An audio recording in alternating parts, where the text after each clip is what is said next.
Hi. Hello, world. It's Palimpsest Live, the International Art Alliance.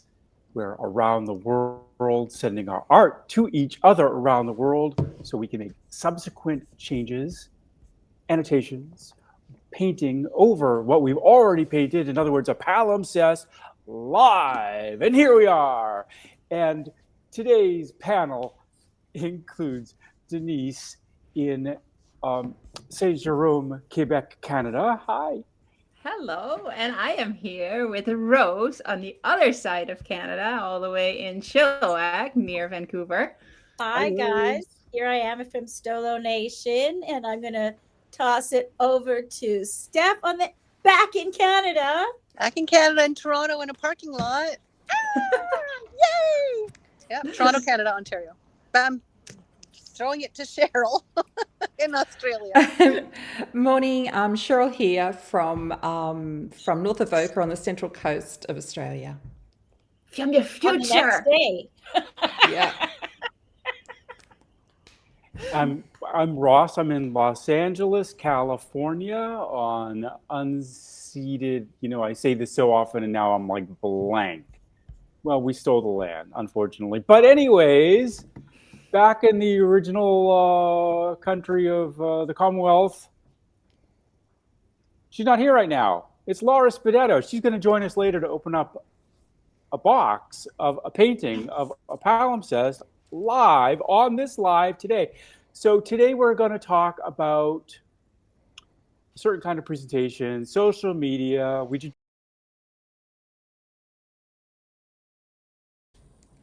So to round out the conversation, I'd like to, because we've been talking about social media in general. So how do we all feel like which platforms do we then feel like deserves our time the most? I know you, Rose. You said you like LinkedIn a lot because of the more you would able to reach more professional people. Also, LinkedIn has more of an interactive kind of model where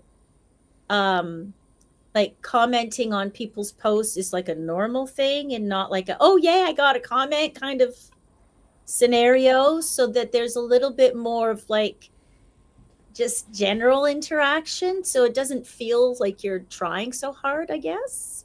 Is how I feel about it. Although I have to say I made two sales recently that were through my Facebook posts. Okay. So Congrats, that's great. Maybe it Yeah. doesn't Were matter they where the locals? cause is Or- made, just that you make the cause. You like to make the causes in LinkedIn I because it just have to provides say something. I It don't comes make from different ones. wherever. I usually post the same content to the different platforms. I might change a wording a little bit for LinkedIn because it's kind of, I don't know, more of the culture to say, hey, this is the price and this is where you get it kind of thing.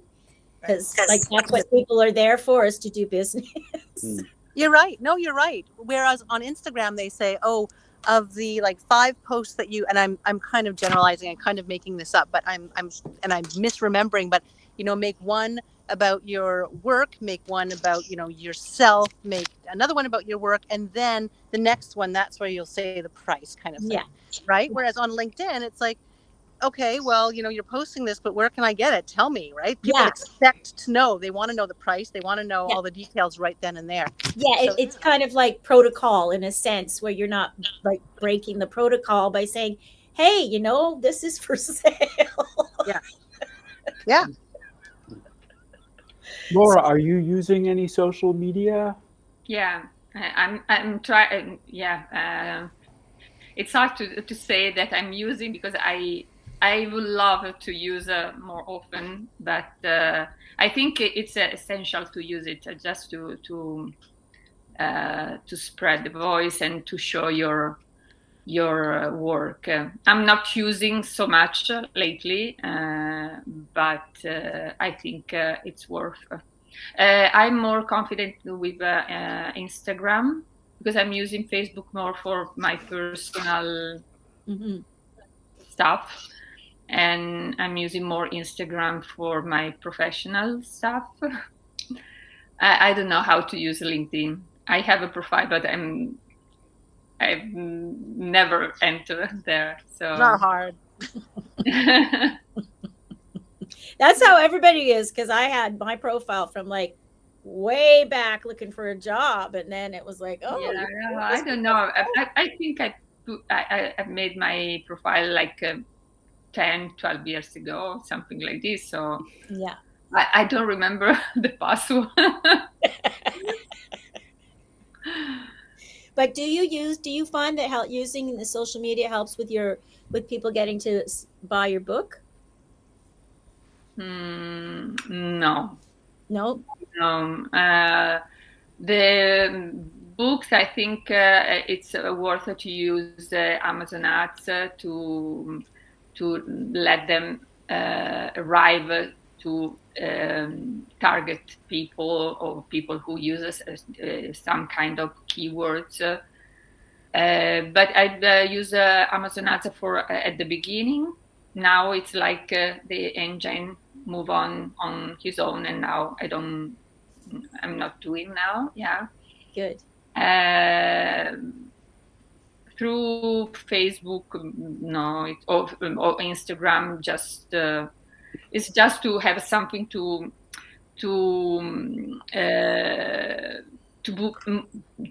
be moved in your profile, but not that through my profile there is an increasing of the sales of the book. Absolutely. Good to know. It's different, I think, talking about painting and books, because you sell many books every day, but you maybe sell like 2 paintings a month, 3 paintings a month. It depends. So the number is different. Also, the value of the painting through a book. Price point. Yeah. Mm-hmm. So it's a different kind of market.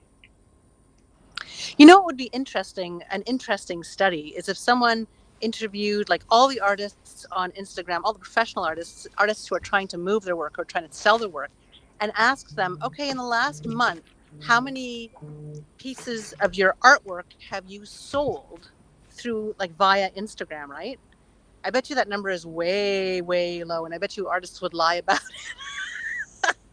I wouldn't, but you know. Well, there are the artists that the guys who sell the online art sales programs use as their their big name artists, right? Like Louise McNaught, and then on LinkedIn there's this Andrea McKenzie.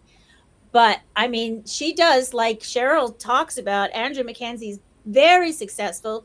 She's constantly letting people saying, how do I buy this? Where do I buy this? But she is presenting her life to people. She gets dressed up for brunch. She's got this gorgeous photo of her walking down the stairs going to brunch.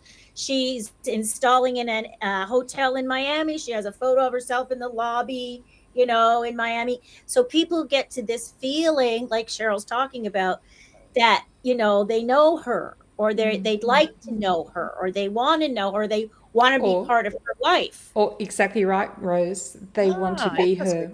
They want to be part of her life. Yep, they want to. I mean, if I was younger, I was gorgeous when I was younger, I would be doing that too. But I'm sorry, I'm not. You're still gorgeous. Yeah, Just well, I'm not do it. that age demographic exactly like she is to be. Like Ross even said at the beginning, it's like the clothes we wear and how we present ourselves. She's selling visual art, but she presents her clothes, everything, her lifestyle. I'll do stuff like that. I've got dressed up in a suit with a sparkly thing. I do stuff. Aspire to that lifestyle. Now, whether or not she really lives that lifestyle or not, we don't know. We don't know if she has a stylist on salary. Maybe she does. But like Cheryl says, I think that does have an appeal in terms of, if we're talking about social media and how it works. I've seen these artists really do make a lot of money. But I think that they're outliers. I think they're outliers. Agree. I think are they probably though? are. Wait. I don't know if they are. I mean, they're outliers in the extent that there are so few of them doing this, but maybe there's a block of them who are successful I mean, Cheryl's brought up this point that Rose is now highlighted. Remember this gal, Ashley Longmore, I think? Longshore. Longshore, right? She's got this Yes, kind of the she's same sort funny. of thing. She creates this persona in her shop and her thing and her thing. It's like she's not like an ordinary No, person. she's In that not. Did way, you she's see? an outlier. But in that, she's become a Megastar. A character. Yeah, she's a character, that's for sure. a character and like a licensable kind of a thing, right? A Like brand. when a We brand, talk about a that's it, a brand. brand. When a designer would license their, back in the day when Pierre Cardin would license his logo and get it all on all these other things. It's like, but it was Pierre Cardin, so you wanted to have that. She had the affiliation. Goop. Who does Goop? You know, the That's what's her name? Gwyneth Yeah. Paltrow. Gwyneth Paltrow. yeah, she did all of the Goop sort of thing just recently. But I'm not real sure. Maybe I should share with you, because I actually shared the other day her topless showing of her new gallery space. And that was the weirdest. I actually shared it with a few of my friends. Sorry. Ashley Longshore was topless? Correct. Yeah. And so she Wow. was showing her, it was the topless version. Okay.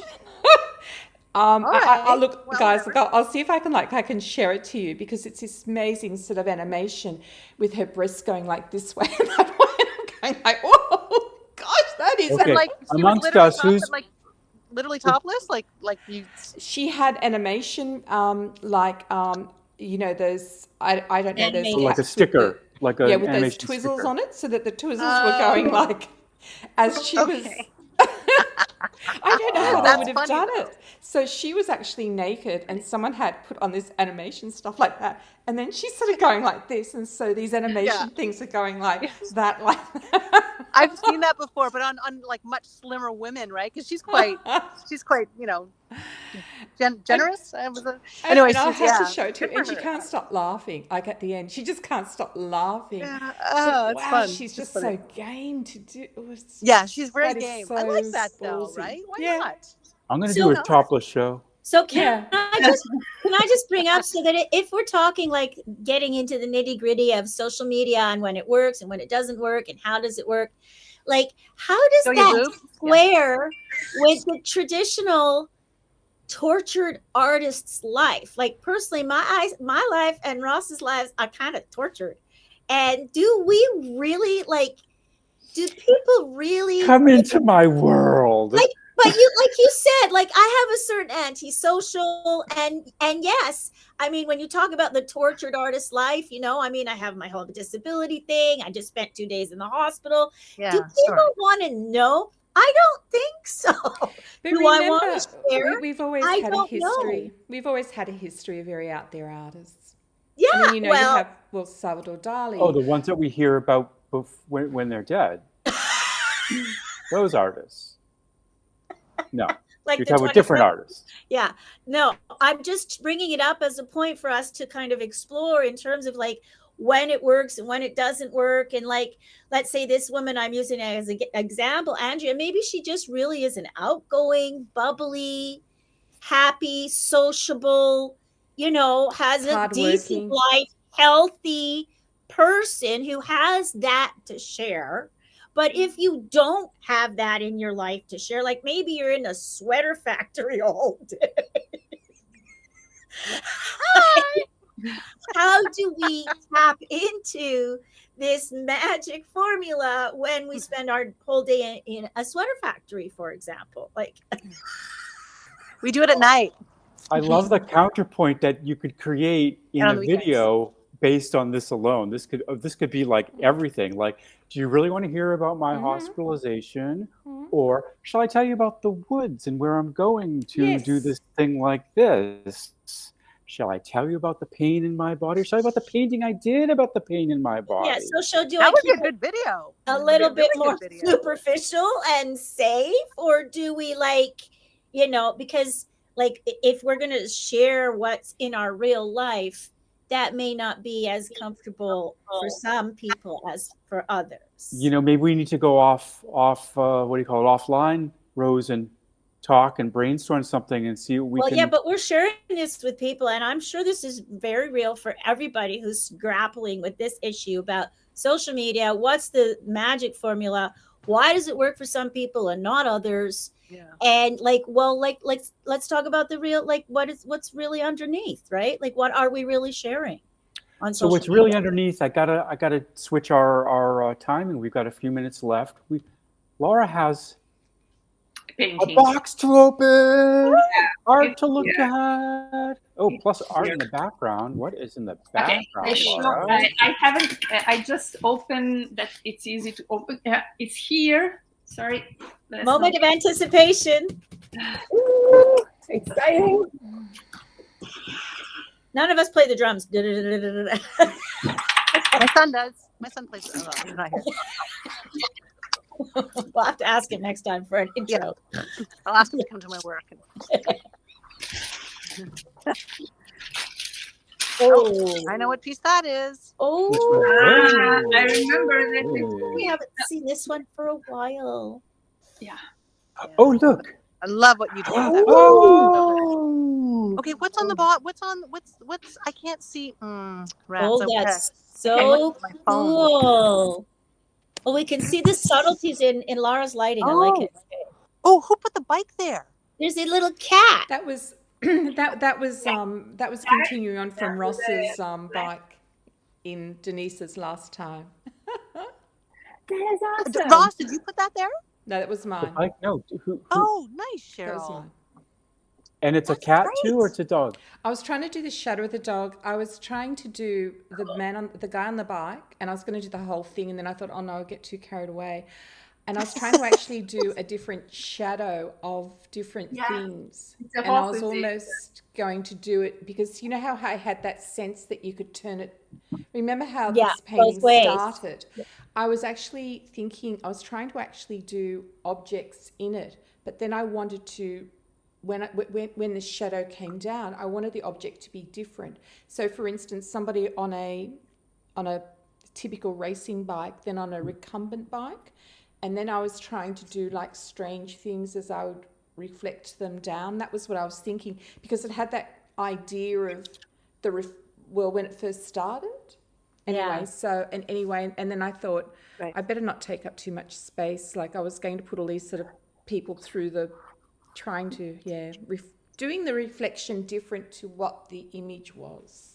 Yeah. Nice. You know, we've had a lot of forest fires here in Canada, and in California, there have been a lot of forest fires, right? So that is reminding me of that, like just because of the pink and then the palm. It just, I don't know why it's reminding me of the And the forest kind of fires and smoky- a cyclist just driving by it, not worried about getting burned to death. It's cool. Yeah. A happy note for today. Ride a I bike without love getting burned to death. Thank you. I love the texture also. I love that there is a part that is naked, like it's a wooden panel here. Raw. Yeah. And Yeah, here that's cool, also the drop of the color, and also on the palm here on the Nice. tree there is a So texture. creative. So it's it's wonderful. What a transformation! Really It's cool. amazing. Yeah. Yeah, Yeah. I think it's and it's much better in reality. Yeah. Right. Because you can see the texture. Yeah. It's got really Yeah. interesting, beautiful textures through it. Soft and hard and Also here, I drippy, like lumpy. the drop on that goes up. Yeah, both ways. Yeah. Yeah. And also Fabulous. here on the bicycle, I like it that it's like broken the shadow here. It's a Laura, can you hold it up a little? What were we talking about? here. Oh, yeah. Yeah, it's fascinating. Yeah. It's like something that it's interrupt. Right. I love it. Like it kind of it's start to be broken. Yeah. Well, that's interesting. I didn't think of it until just now. At the beach in that part of California, there's a giant curb. So there's like this thing called, it's concrete. The Strand is called in some places, and then there's the beach on the other side, and there's this big concrete bulwark that runs the entire length, and that's what that kind of looked like. Cheryl, is that what you were? Ah. Yeah. Just kind of. The strangest thing, it reminded me of Venice Beach. And I just had that feeling that because it was that flat, desolate, and I didn't even read it, and I just sort of went, oh my God, that looks like Venice Beach. And then I started to think about Romeo and Juliet. And then I thought, I wonder where that was filmed, because I had that weird feeling of, and I had that sort of feeling about it. And then I was thinking about, how you had cyclists, and you had people who were breakdancing, and you had all these other strange activities that were happening at the beach. I remember, yeah. And then I just sort of thought, there'd be cyclists, and there would be dogs, and there were people, and but I always remember it being so just really spaced out. And I think I remember that they even had a parking lot on the beach, which I thought was really strange.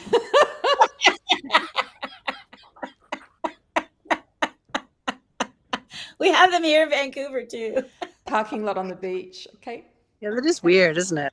Yeah, it's here it's $1 million property, and you stick a parking lot on it. I don't know. I understand that people go, but anyway. Joni Mitchell song. Right? Yes. Yes. Yeah. Pay Paradise, put up a parking lot. Right. So we can drive our trucks to deliver our art to each other. Well, there's a carbon footprint involved, I guess, in our art. That's why they're each $1 million. So when you want to buy one of our work, contact any one of us in International Art Alliance. We'll be back again next week. It's only $1 million, folks. It's only $1 million. Drop in the bucket. Come visit any one of our studios online or in person. Give us a call. See what we're up to, and we'll see you again online next week. International Art Alliance, the Palimpsest Project Live. Thanks, everybody. See you next week. Bye.